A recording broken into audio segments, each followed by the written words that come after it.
Beauty, who goes around at decent odds here, about 50 to 1. Clint, can you make any case?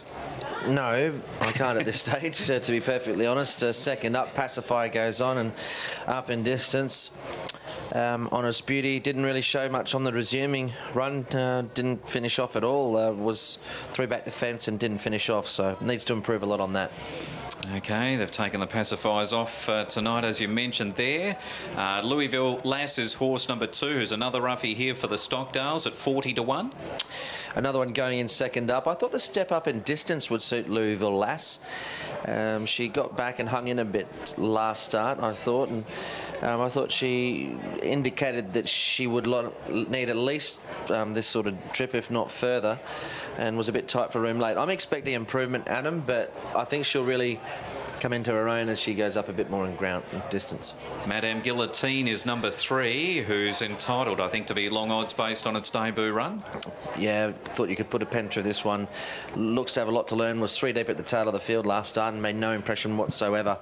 So hard or impossible to recommend at this point. Is a 100 to 1 chance. So the favourite's not yet in the mounting yard, so we'll come back to Nadim's Melody. 5 is Unique Miss for Dean Larson and Daniel Moore, $8.50. Should be nearing peak fitness. A good run on, first up after a break, and was caught very wide last start, 3 and 4 deep, and I thought tired late in the race, won by Rhythmatic at Horsham. So the better drawn here. Lightly raced. I think there's a race in Unique Miss, and she could improve and hit the frame. 6 is Vintage Vamp, who's a $15 chance for Lee Hunter and Jason Bembo. Should strip a little fitter. Second up, so stepping up in distance as well. The winkers come off. Finished off evenly behind Majestic Lass last start, but up in distance and a little fitter, could improve.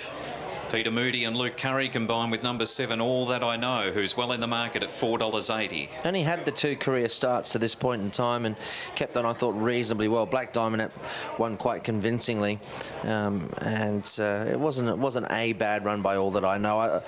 I thought it was sort of just... The 1100 just seemed far too short for All That I Know. I think if All That I Know can get into its own rhythm here and race in a more prominent position, albeit from an awkward alley, could be a leading contender and is a winning chance. 8 is Aristocratic, Greek Urell Dale Smith, a $15 chance. Blinkers go on. Settled back in the field on debut at Yarra Valley and was never in the hunt and easy to oppose. Okay, 9 is Charming Penny for Ian Jones and Brian Werner's. Only had the 1 run, which was on Boxing Day, and is a 40 to 1 chance. Yeah, and was wide at the back of the field and didn't finish off that race at all. So although we'll strip a bit fitter for that, it was a pretty ordinary effort, so needs to improve a lot. Follies is number 10, who's also $41 on track for Todd Belfer and Jared Todd. Yeah, I thought this could be one to hit the frame, this filly by Shinzig. Second up, step up in distance will suit. And she kept on quite well behind Lake Como without ever threatening at any stage there at Stony Creek. I didn't think it was a hopeless performance, and she's 40, so if you're looking for something in the first 4, maybe it's Follies that could, fill a spot. Your top pick here is number 11, Maldesian, and on track she's firmed up a little bit, which will encourage you a little bit more, I think. Clint, $5 into $4.60. Yeah, I think good. I mean, she should be a good each way chance here based on that run, particularly at Bendigo. She was just sort of weaving a passage and getting going and having her momentum stopped at a critical stage. She's a nice type. She's quite a big unit. I think she'll have derived some benefit from that run as well, and happy enough to go with her. And I think she'll get even further, actually, Adam. I don't think, the 1400 at this stage, but mile 1800, she'll really, you'll see the best out of her, I think. And 12, Wintonia for Pat Carey and Jack Martin's got a wide gate to overcome here, but is in the market $6.50 out to $7. First up, last run was back in May, and I think they've got the bar plates going on tonight as well, but they probably need a little bit of, the market's suggesting a bit of an ease, but the last run was quite a good performance back in May.